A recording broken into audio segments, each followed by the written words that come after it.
The South African Wheelchair Rugby League finals mean the country's best players literally get to crash things out on the court. Oki Anker of Pretoria dreamt of becoming a Springbok, like many of the country's rugby-playing boys. But he broke his neck during a high school match in 2011. Now he considers himself honoured to have played twice for the Springboks, South Africa's national wheelchair rugby team. From the first day I was just loving the game, and the contact and the adrenaline that pumping is almost the same as normal rugby. We faced the Haka 2 times in 2013 and 3 times in 2015. It was a great experience to still face the Haka and sing the national anthem. Lerato Nechani became Africa's first female wheelchair rugby player 12 years ago.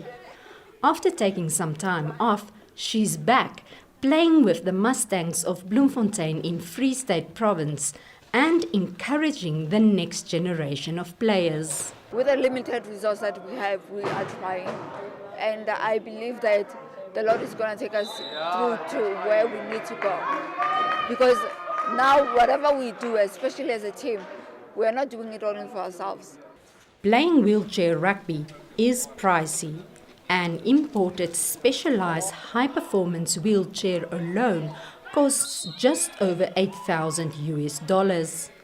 But a former Wheelbok and Mustang player developed a beginner's chair that costs about 1/5 the price of imported ones. If we have the means to, as I mentioned, as in South Africa, create awareness amongst the sport with cost-effective chairs, we can just as well do it in other countries, and one of these days have more African countries competing against each other.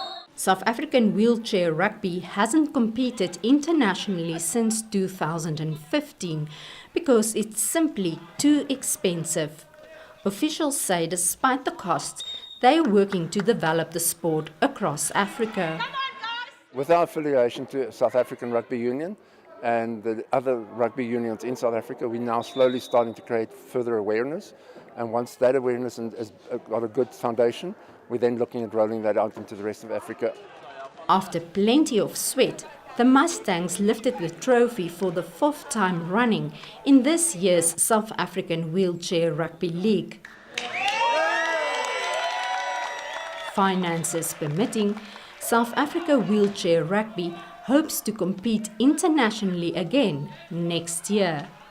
Marize de Klerk for VOA News, Pretoria, South Africa.